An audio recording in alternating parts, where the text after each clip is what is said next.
दोस्तों स्वागत है आपका मेरे YouTube चैनल इंग्लिश बाबू पर। और आज मैं फिर हाजिर हूँ आपके साथ एक न्यूज़ रिपोर्ट लेके टाइम्स ऑफ इंडिया से, जहाँ मैं करने वाला हूँ इसको हिंदी में ट्रांसलेट। तो चलिए इसको शुरू करते हैं। सबसे पहले मैं इसकी हेडलाइन देख लेते हैं।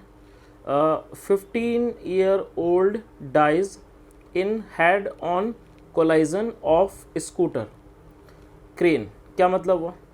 देखिए, हेड ऑन कोलाइजन का मतलब क्या होता है? कोलाइजन का मतलब होता है भिड़ंत या फिर टक्कर, और हेड ऑन कोलाइजन का मतलब होता है सामने से टकराना, सामने से टक्कर का होना। उसे क्या कहा जाता है? Head on collision. तो क्या मतलब हुआ?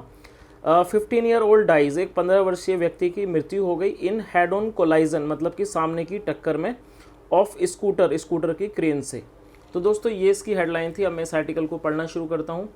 आपसे रिक्वेस्ट है आप इसे बिल्कुल ध्यान से सुने ताकि आप इसको बिल्कुल अच्छे से समझ सकें। A 15-year-old boy died and his friend was injured after their scooter allegedly had a head-on collision with a crane in northwest Delhi's Keshavpuram on Sunday। क्या मतलब हुआ? अब 15-year-old बॉय मतलब कि एक 15 वर्षीय लड़का, 15-year-old बॉय डाइड, उसकी मृत्यु हो गई। देखिए ये जो वर्ड आप देख रहे हैं डाइड, ये डाई की सेकंड फॉर्म है। आप इन चीज़ों को नोट कर सकते हैं क्योंकि वर्ड मीनिंग भी आपको सीखना ज़्यादा ज़रूरी है। डाई का मतलब होता है मरना, और ये की सेकंड फॉर्म है। तो क्या मतलब वो उसकी मृत्यु हो गई। एंड हिज फ्रेंड, और जो उसका दोस्त था, and his friend was injured, वो घायल हो गया। आफ्टर देयर स्कूटर, कब हो गया? आफ्टर के बाद, आफ्टर देयर स्कूटर अलेजली, मतलब जो उनका स्कूटर था अलेजली कथित तौर से, हेड ऑन कोलाइजन, उसकी क्या थी? हेड ऑन कोलाइजन मतलब कि सामने की टक्कर हो गई, विद आ क्रेन, एक क्रेन से, इन नॉर्थ वेस्ट डेलीज, एपिस्ट्रोफी ऐसे इसका मतलब होता है काके की, इन नॉर्थ वेस्ट दिल्ली, मतलब नॉर्थ वेस्ट दिल्ली के केशवपुरम में, ऑन संडे, रविवार को। पुलिस इंक्वायरी रिवील्ड, देखिए रिवील करने का मतलब होता है खुलासा करना।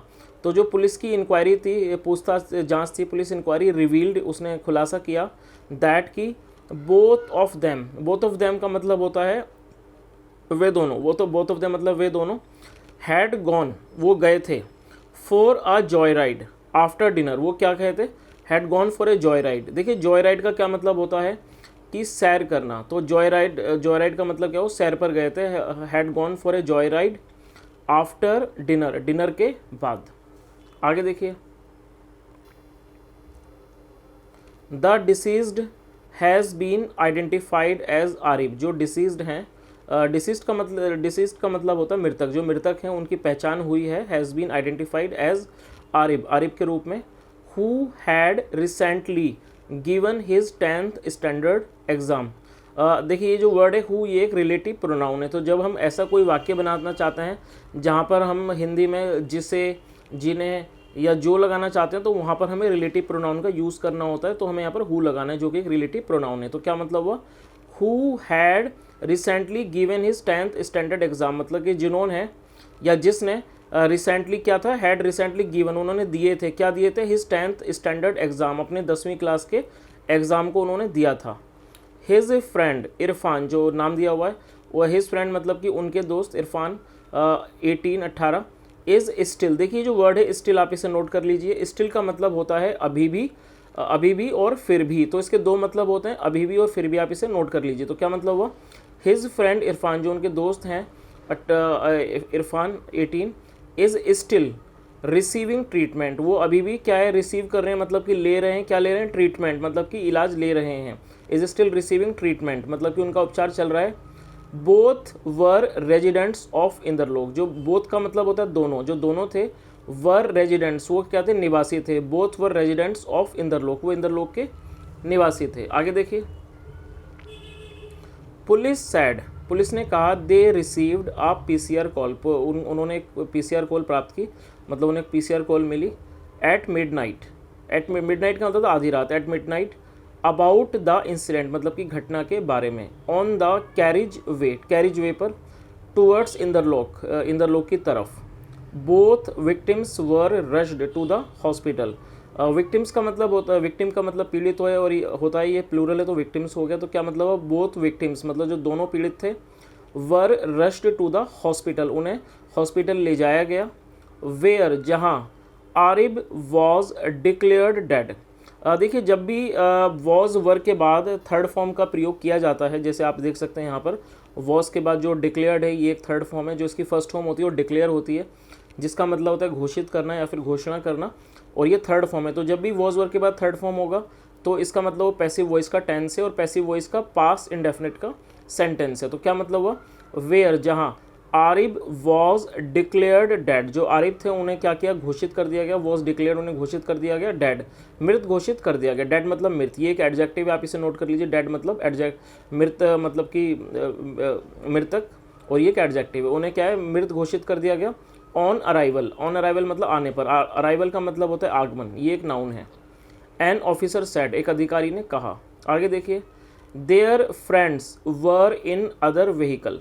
देयर का मतलब होता है उनके, जो उनके दोस्त थे, फ्रेंड्स प्लूरल है, देयर फ्रेंड्स मतलब उनके दोस्त, वर इन अदर व्हीकल्स वो दूसरे वाहनों में थे। The crane was heading back. देखिए हेड करने का मतलब होता है किसी तरह प्रस्थान करना, तो ये जो सेंटेंस है the crane was heading back, इसका क्या मतलब है, जो क्रेन थी वो वापस आ रही थी। आफ्टर कंप्लीटिंग इट्स वर्क, मतलब कि अपना काम को पूरा करके। आफ्टर कंप्लीटिंग, कंप्लीट मतलब पूरा होता है, आफ्टर कंप्लीटिंग इट्स वर्क, वो वापस आ रही थी अपना काम पूरा करके। द ऑफिसर सैड, अधिकारी ने कहा। द क्रेन ड्राइवर फ्लैड, ये देखिए फ्ली की सेकंड फॉर्म है, इसका मतलब होता है भाग जाना, और ये सेकंड फॉर्म है, इसका मतलब भाग गया। द क्रेन ड्राइवर फ्लैड, जो क्रेन का ड्राइवर था वो भाग गया। फ्लैड द सीन मतलब कि उस स्थान से भाग गया, fled the scene. Leaving the two boys injured, मतलब उनको leaving the two boys injured मतलब उन दोनों लड़कों को घायल छोड़कर भाग गया। ऑन द रोड, रोड पर। पुलिस सैड, पुलिस ने कहा। पीपल अराउंड, जो लोग थे, पीपल अराउंड मतलब जो अराउंड का मतलब जो आसपास थे, पीपल अराउंड रश्ड इन। देखिए रश इन का क्या मतलब होता है, किसी जगह पर तेज़ी से पहुंचने को रश इन कहा जाता है, और ये पास्ट में बात हो रही है तो यहाँ पर सेकंड फॉर्म का प्रयोग किया गया है। तो क्या मतलब हुआ, पीपल अराउंड रश्ड इन, जो आसपास के लोग थे रश्ड इन करा उन्होंने, मतलब वो तेज़ी से पहुँचे, रश्ड इन। एंड, और पुलिस वर अलर्टेड, और पुलिस को सूचित किया गया। The crane has been with a government agency, जो क्रेन थी वो एक गवर्नमेंट एजेंसी के साथ थी। Has been with a government agency on a contractual basis, मतलब किस पर, एक कॉन्ट्रैक्ट पर, कॉन्ट्रेक्चुअल बेसिस पर। द ऑफिसर सेड, अधिकारी ने कहा।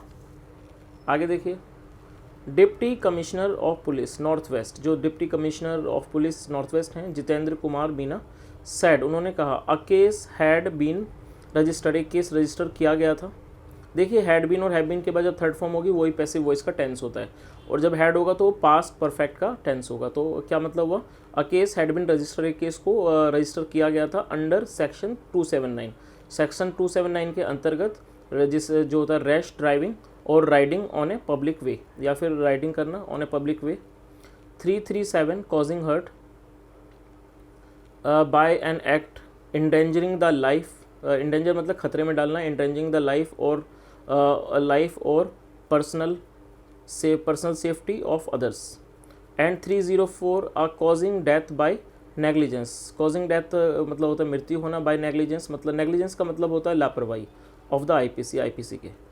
द एक्यूज्ड, जो आरोपी है, हैज़ बीन आइडेंटिफाइड, उसकी पहचान कर ली गई है।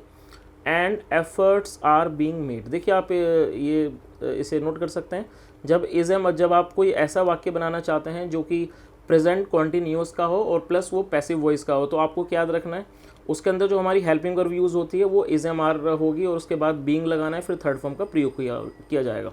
तो ये पैसिव वॉइस का टेंस है, पैसिव वॉइस का प्रेजेंट कॉन्टिन्यूस। तो क्या मतलब हुआ, और देखिए यहाँ पर आर आने का रीज़न ये है, अगर सब्जेक्ट आई होता है तो एम आता है, और ही शीट या सिंगुलर में इज आता है, और आर जब आता है जब वो कोई ये जो एफर्ट्स, ये एक प्लूरल नाउन है, इस वजह से यहाँ पर आर आ रहा है।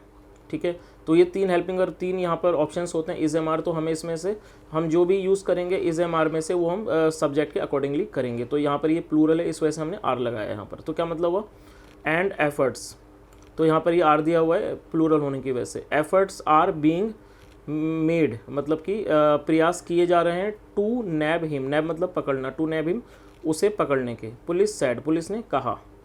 Cops are also scanning CCTV cameras near the area, cops जो है वो सीसीटीवी कैमरास के जो है पुल cops are also scanning CCTV camera, वो सीसीटीवी कैमराज को भी स्कैन कर रहे हैं, स्कैन मतलब खंगाल रहे हैं, नियर द एरिया क्षेत्र के पास, टू असर्टेन, असर्टेन करने का मतलब होता है कि चीज़ को निश्चित करना, ascertain the sequence of events, sequence of events मतलब कि ये घटनाक्रम। तो दोस्तों ये एक छोटा सा न्यूज़ आर्टिकल था, मैंने कोशिश की आपको हर वर्ड की मीनिंग बताने की। अगर आपको वीडियो पसंद आया हो तो आप इसे ज़रूर लाइक करें, शेयर करें। यदि आपका कोई कमेंट, यदि आपका कोई भी सुझाव हो तो ज़रूर कमेंट करके बताएं। सुनने के लिए thank you so much, have a nice day and bye.